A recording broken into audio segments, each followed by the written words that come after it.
Somo letu la juma hili lina kichwa cha habari kinachosema msingi wa mwanzo. Kwa Kiingereza the Genesis Foundation. Linatupeleka kwenye kutambua ya kwamba yale mambo yaliyosemwa mwanzo ni mambo ya msingi ambayo Biblia kwa ujumla inajenga juu yake kuanzia kitabu kile cha Mwanzo mpaka Ufunuo.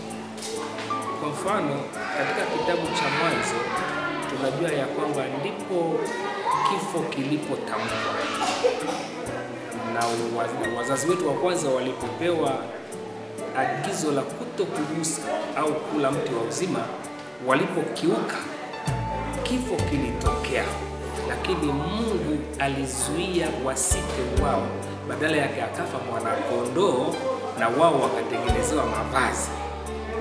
Na hilo la mwana kondoo linatembea katika maandiko yote kuanzia Mwanzo mpaka Ufunuo. Kwenye Ufunuo tunasikia mwana kondoo alishinda. Kwenye Agano Jipya tunasikia tazama mwana kondoo wa Mungu achukuaye dhambi ya ulimwengu. Kwa Ibrahimu anapoulizwa na mtoto wake, yu wapi mwana kondoo wa kafara? Mungu baba anamwambia mtoto, Mungu atajipatia. Na pale kwenye mlima wa Moria tunaona kwamba Isaka anapokuwa anakaribia kuchinjwa kwa ajili ya dhabihu ambayo Mungu ametaka, Mungu anamwambia Ibrahimu, usije ukamchinja mwana wako. Tazama kwenye kichaka pale kuna kondoo ameshikwa katika miti.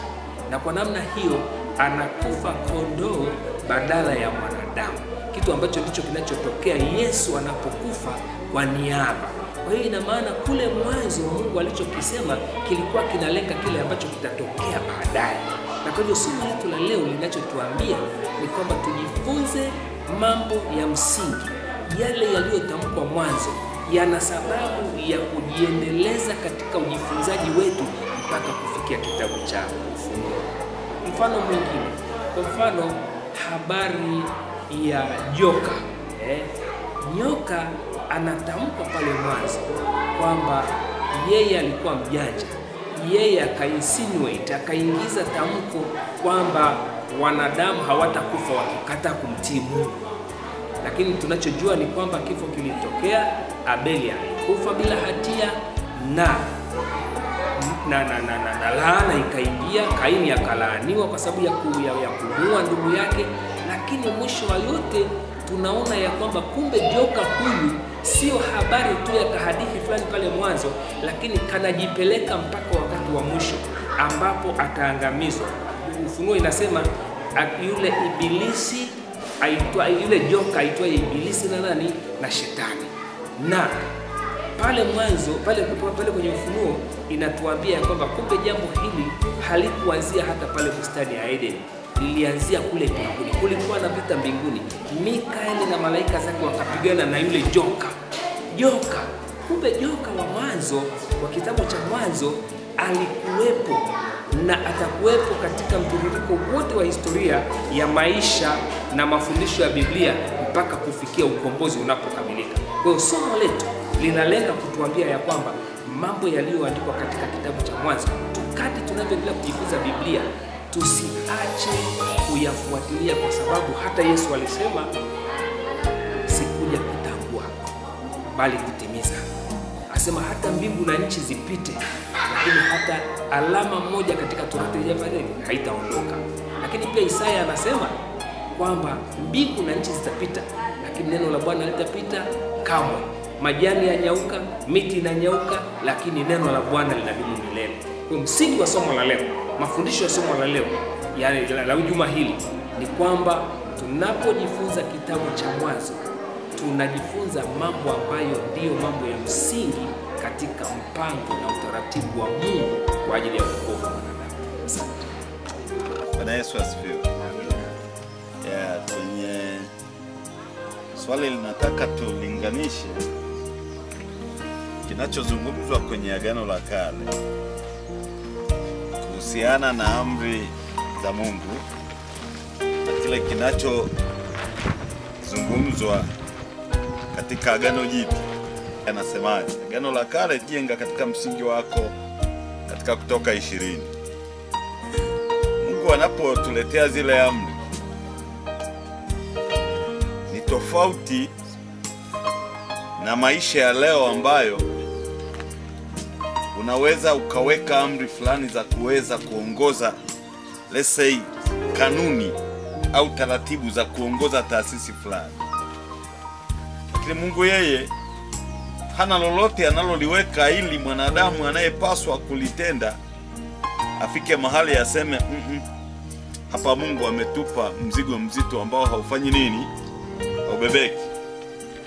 Katika mazungumzo ya kawaida jana nilijikuta naongea na mtu anasema wakati mwingine nashawishika kumuona Mungu kama vile katili. Kumwambia kambia hebu chukua mfano wa kufiwa na mtoto wako, kufiwa na mke wako, kufiwa na mume wako mliyeshibana mno. Saa inafika unasema hiki kifo Mungu hakukiona kikianza kutengenezwa mkakati wa kusababisha kinifike. Mungu hakuwa na uwezekano wa kukizuia kabisa ili furaha yangu iendelee kufanya nini? Kuwepo.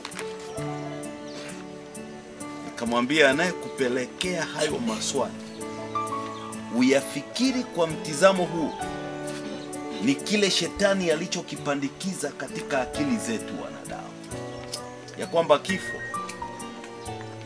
anayekisababisha na magonjwa, mateso na maumivu makali katika maisha ni nani? Ni Mungu. No. Shetani anachokifanya ni wewe uamini Mungu kama na uwezo wa kuzuia kifo. Kwa nini asizuie? Hivyo asimame upande wako kukujengea dhana kuamini kwamba kweli Mungu ni katili kwa kuwa angeweza kuzuia. Tunasahau andiko linasemaje? Mshahara wa dhambi ni nini?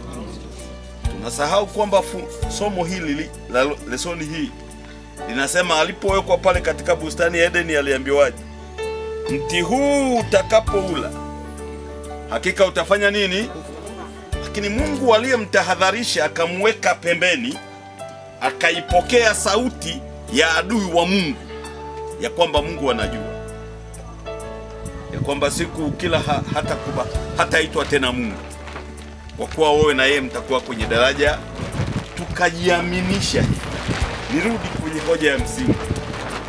Upendo wa Mungu unaonekana ndani ya sheria na amri zake kutoka katika Agano Jipya na Agano la Kale. Vyote vimejengwa katika msingi. Na swali lake la msingi ni hili: ni kipi mwanadamu umekipitia ambacho Mungu amekuwa mbali na wewe kiasi cha kumfanya Mungu umuone ni adui? Kwa nini ameshindwa kunipa jibu? Kwa nini ameshindwa kunitegemeza? Kwa nini ameniacha mpaka kaangamia? Majibu sahihi ni kwamba ni wewe ndiye uliyemwacha. Kwa kuwa yeye anasema nifanye nini? Niite nami nitafanya nini? Nitakuitika. Kwa maana ya wito wa kuniita, ana majibu ya kila aina ya changamoto ambazo ukimuita yuko tayari kufanya nini? Kwa hivyo Mungu wetu, upendo wake una balance sehemu zote za maisha alizomweka mwanadamu, ili wewe ubaki kumuita kama Mungu, kama Baba ambaye hatetereki katika maisha yako.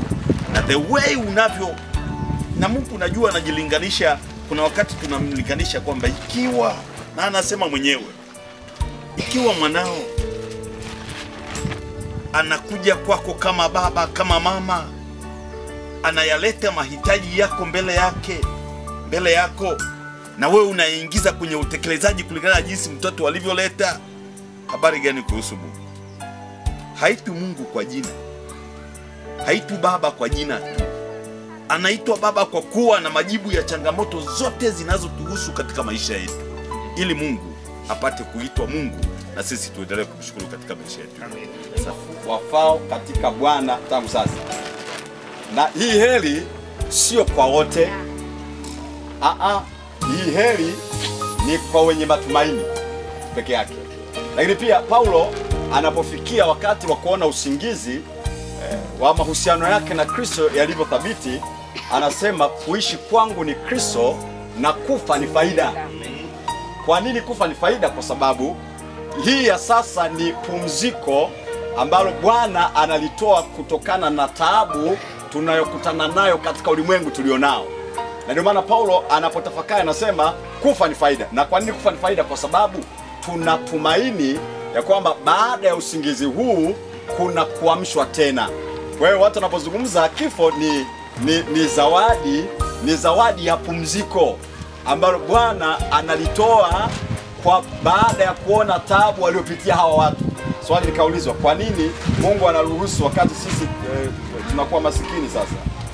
Tunakuwa tumepotelewa na wazazi na vitu kama hivyo. Bado ni mpango wa Mungu. Hajatuacha hata katikati ya changamoto hizo. Anajua kwa nini apumzike huyu, na anajua ameandaa mlango gani mwingine wa kutokea katikati ya tatizo au changamoto hiyo ya msiba ambayo inatokea. Asante sana mzee.